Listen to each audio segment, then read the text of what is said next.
diys-by-dar Spring Clean Challenge. Here I am out on the highway, gonna pick these tables up. There they are, sitting on the side of the highway. 2 of them. I'm gonna take them both and I'll assess the situation later. Here I go. All right, let's take a quick look and see what we got. Well, we got legs that are loose, corners that are obliterated, rocky, rough. Do I even want to look in this drawer? Oh, gross. Hell. Well, let's see what I can do with it. First, I went and took the bottom legs off, and they simply just screwed off. Took that bottom layer off. Next were the round legs, which I think were the only thing made of wood on the whole table. Had a weird thing that you could kind of unscrew at that point. Had no idea what it was for. Alright, it is 21 degrees outside in Michigan, and I really want to wash these pieces like in real water so I can rinse them good and scrub them good.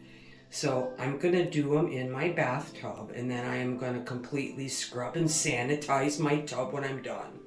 Let me get Mr. Ducky out. And the things that I'm going to be using is Mr. Bubble Scrubbing, and this stuff, this Dawn Power Wash, I really like it, especially for cleaning brushes. It works really well. So let's do a couple, and then I'm going to set them to dry.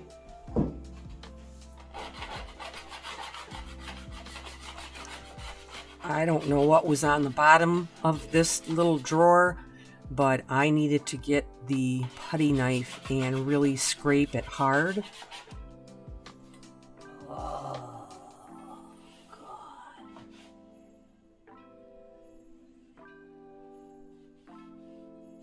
It was looking kind of green, so I had to make sure that this wasn't mold, so I had to give it the sniff test. Nope. Here we go with the wash.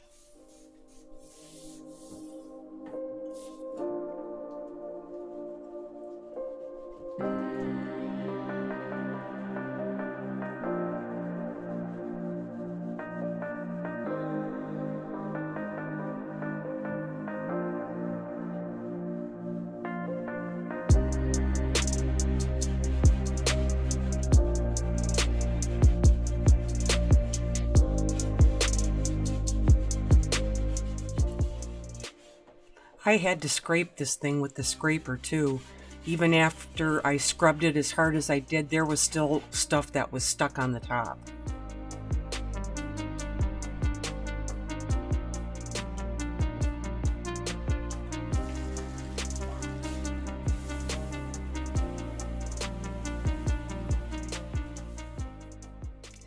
This is MDF, so it is not a friend of water. And I know I was taking a chance washing it that way, but you could see that it needed it. So dry it off quickly. There is my nice pile of cleaned, damaged MDF. I needed to sand it, and I tried my Surf Prep sander first with the 80 grit, and I was not getting anywhere. So I decided to take out the orbital for the RPMs with the 80 grit, and that made a little bit easier work on getting the surface off.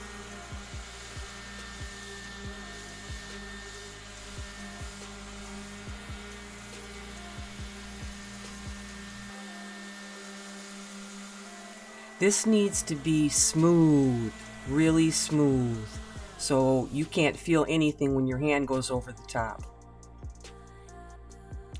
There's my big pile of MDF ready to be primed. I needed to make that repair on the end of that top, and I put as much glue as I possibly could get in there with a knife, in between any layers and as far back as I could get it to go. And even when you get that glue on that MDF, it will soak into that and make it a lot harder than what it originally was. Going to get those clamps on there and clean the rest of that glue that's really squeezing out, and we're going to give it 24 hours to dry.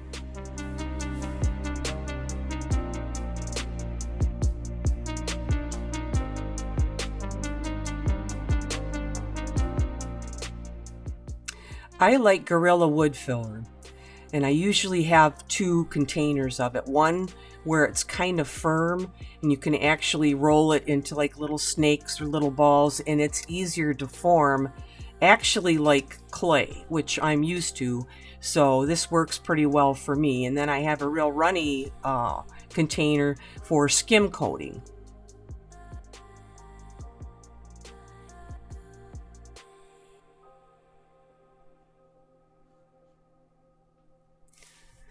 After that repair and the sanding, we're ready for primer. Bullseyes, water base, multi-purpose primer, and sealer. It's what I was using on the walls in my craft room redo, so I thought if it was the sealer, this MDF was definitely going to need some sealer on it.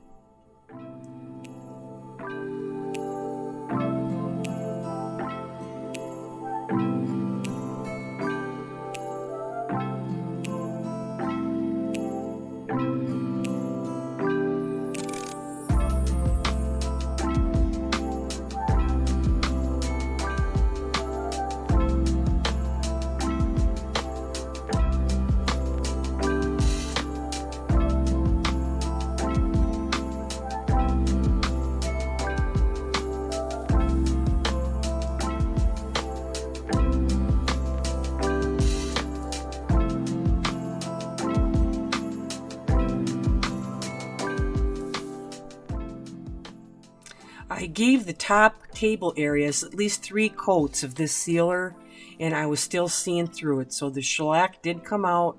I had to spray it after it dried, sanded it lightly with some 600 grit.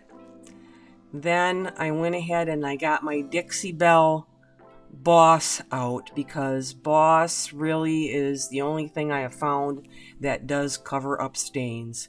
So I did have to hit it with a nice heavy coat of Boss. Then it was finally done. First coat of all-in-one silk mineral paint by Dixie Belle in the color Oyster. This was going to be the primary color on the top of the table. Everything below that was going to be a deep nautical blue and the silk all-in-one mineral paint by Dixie Belle. I did tape that off and it worked pretty good.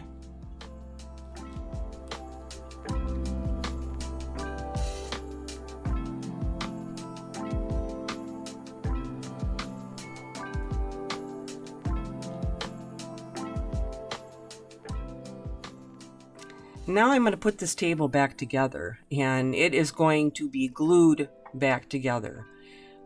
It was loose, but I wanted to make sure when I tightened it down that it was going to stay tight.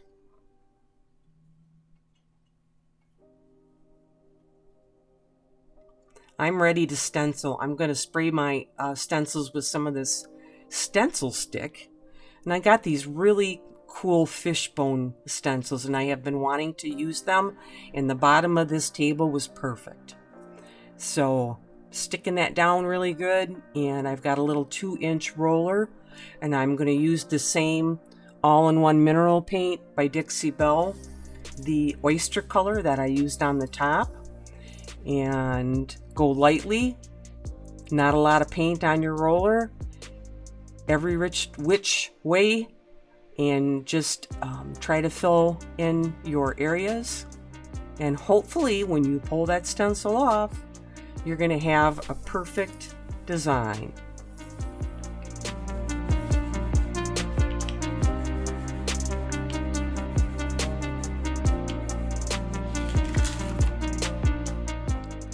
Oh, a little skiffer. I'm going to have to touch it up.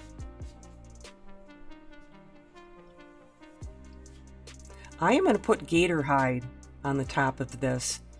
Gator Hide is the only top coat so far that I really trust that can be waterproof. And this MDF table is going to need waterproof. I did end up putting at least 3 coats of this Gator Hide on this bottom portion, and I sanded with 600 grit sandpaper in between.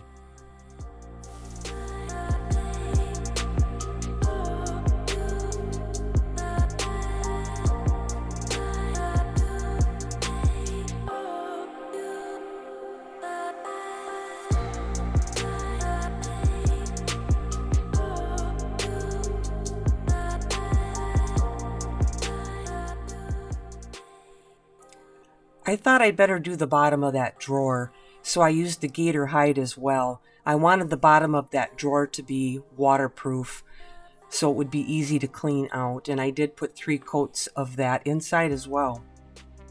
Now I'm ready to faux the top of this piece, and I started with just a chalk paint, mineral paint by Dixie Belle called Mud, with a chip brush, lightly went over it, making some little lines, and then especially on the ends, because when you use a graining tool, the edges are a little hard. There's a little closer up. You couldn't see that very well, but that was just the first coat. The second coat, chip brush again, and I used Dixie Belle Black Glaze.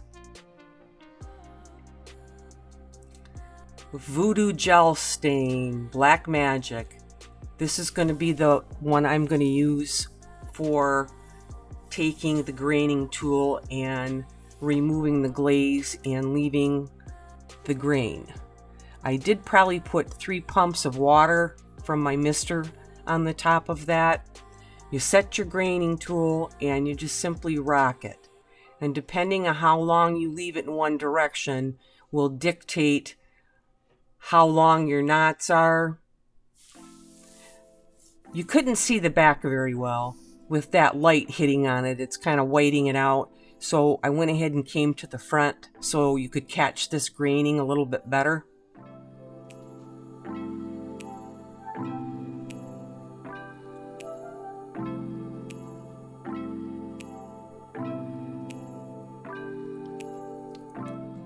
As close to the top as you can get, and then just slowly move it. Try not to skiff it if you can. You can see I skiffed it there and left a long black mark, but we're going to fix that here in a minute. You can see that back corner is kind of black, and I could not find my small tool. I have a small tool just like this one for this purpose, but with everything in my craft room tore up, I have no idea where it's at. So I just used this big one and tried to lightly use a portion of it to get that back a little bit better.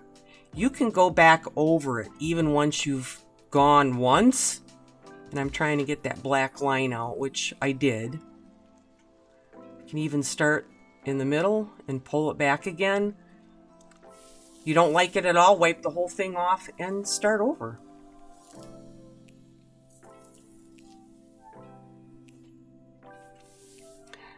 I used some paint acrylic pens, and I started with lots of colors, but really only ended up using the black.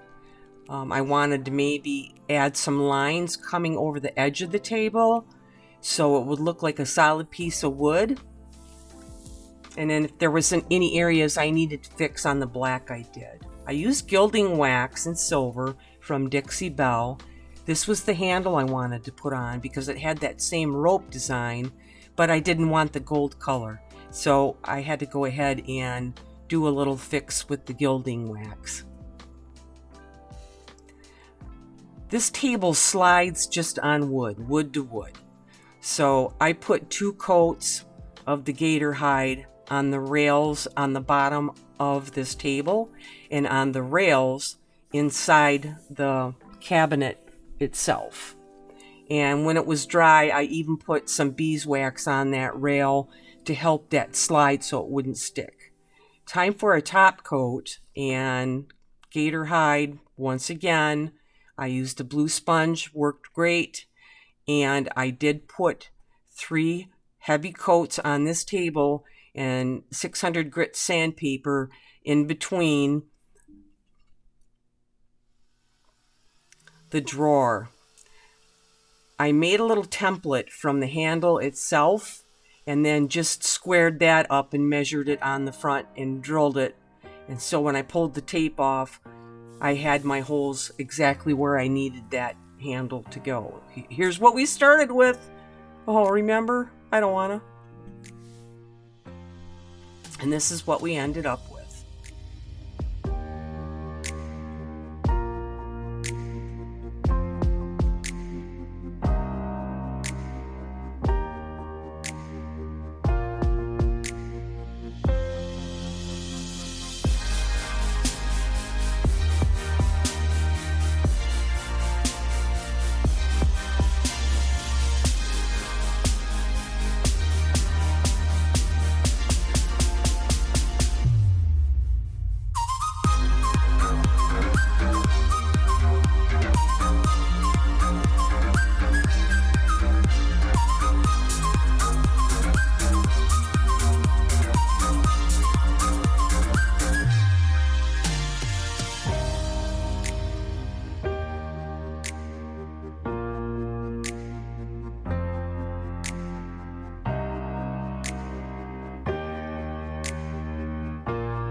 Thanks, Sabrina from Sab's Rehabs, for putting this challenge on. And I'll have the playlist in my description as well as Sab's from Rehab's link. Check out all the other really talented artists. I have another challenge piece coming up. I believe that it is tomorrow, hosted by Corey from Desert DIY. So hey guys, like and subscribe. Thanks for watching.